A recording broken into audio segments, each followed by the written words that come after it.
थर जेको आहे उहो पंहिंजे रंग रूप फितरी रंग रूप में ओपन एयर म्यूज़ियम जो ॾेखारे थो। थर मुल्क जे 5 इको रीजन मां हिकु डेज़र्ट इको रीजन जी हैसियत रखे थो।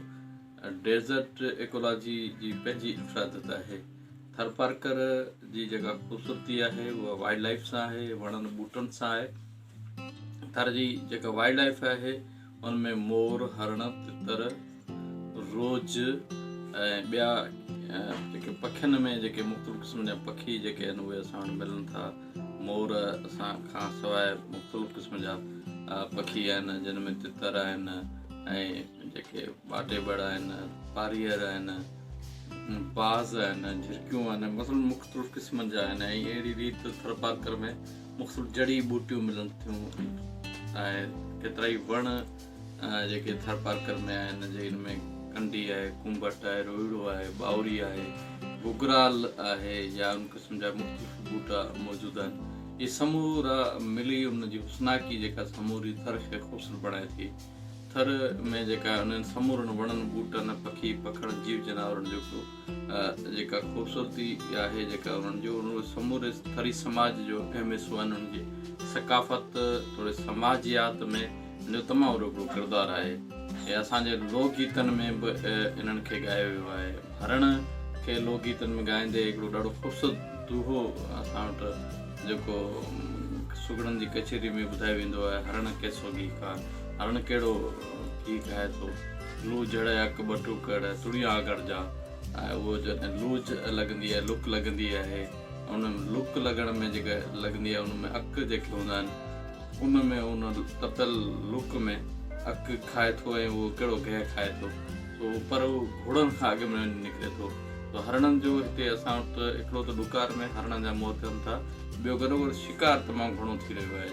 थर पार्कर जे हरणनि खे वणनि ॿूटनि ऐं ॿियनि फितरी हुस्नाकीअ जे अहम हिसनि खे बचाइण जे लाइ ऑर्डिनेंस 172 वाइल्ड लाइफ ऑर्डिनेंस 172 उन में तरमीम करण जी ज़रूरत आहे।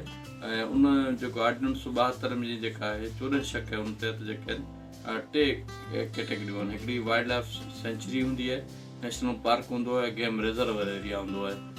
असां वटि 1980 खां वठी वाइल्ड लाइफ सेंचुरी ठहियलु आहे, रणकच्छ वाइल्ड लाइफ सेंचुरी। ऐं उनखां पोइ 2010 में चिंकारा सेंचुरी जेका मिठी ऐं चेलार विजूटो इन एरिया में वाइल्ड लाइफ सेंचुरी ठही आहे। पर उन्हनि जो को अॼु ॾींहं ताईं मैनेजमेंट प्लान कयो। हीअ वरी जेका वाइल्ड लाइफ सेंचुरी 1980 वारी जेका आहे उहा 2002 खां वठी रामसर साइट बि करार ॾिनल आहे, पर उन्हनि जो को मैनेजमेंट प्लान करें। वरी उमरकोट जे पासे जेको असांजो थर अचे थो, 2 देहूं जेके आहिनि, 2 यूनियन काउंसिल जेके आहिनि उहे थर जूं यूनियन काउंसिल उनमें बि केतिरा ई हरण आहिनि। पर उन जेका आहे उते को बि इन क़िस्म जो न गेम रिजर्व एरिया आहे, न वाइल्ड लाइफ सेंचुरी एरिया आहे, न को नेशनल पार्क जे कैटेगरी में अचे थो किथे। ऐं 1997 में हिकिड़ी सर्वे थी हुई, उन तहत कारूंझर जेको आहे उहो वाइल्ड लाइफ जेका नेशनल पार्क जो दर्जो करार ॾियण जे लाइ उन ते दायराकार ते पूरो लहे थो, पर अञा ताईं उनखे नेशनल पार्क जो दर्जो करार ॾिनो वियो आहे। तो ज़रूरतनि ॻाल्हि जी आहे थर पार्कर जे हिन फितरी हुस्नाकीअ खे बचाए वञे ऐं इहे जेके असांजी सकाफ़त समाज असांजे लोक ज़िंदगीअ जो अहम हिसो आहिनि। छाकाणि त हीअ असल में हिकु वक़्तु शिकार डुकार जे करे ॾींहों ॾींहुं तेज़ीअ सां ही जेका असांजो माहौलियात जेको अहम हिसो आहे उहो ख़तमु थींदो थो वञे। उनखे बचाइण जी ज़रूरत आहे ऐं उनखे जेकॾहिं बचायो न वियो त हिकिड़ो वक़्तु अहिड़ो ईंदो जंहिंमें इहे शयूं सभु ख़तमु थी वेंदियूं। असांजे थरी शाइर प्रेम चवाणी पंहिंजे शेर में चयो आहे त सहुर ॾिसां सी में सभु था शिकार, ॿुधान ॿुअनि संदे भर में तितर संदी तंवार, विया सभु वारी तव्हां हरण हज़ार, फरमी पई फिराए थिए बेहद बदबूदार, देसी कुकर दाणा के बचा यार, बेजारो वारा प्रेम चवे मोर हीअं न मार, ईंदड़ नसल असांजा पिटी पिछड़ा पार, जानी ये जानदार मारिया कंहिं मलीर जा।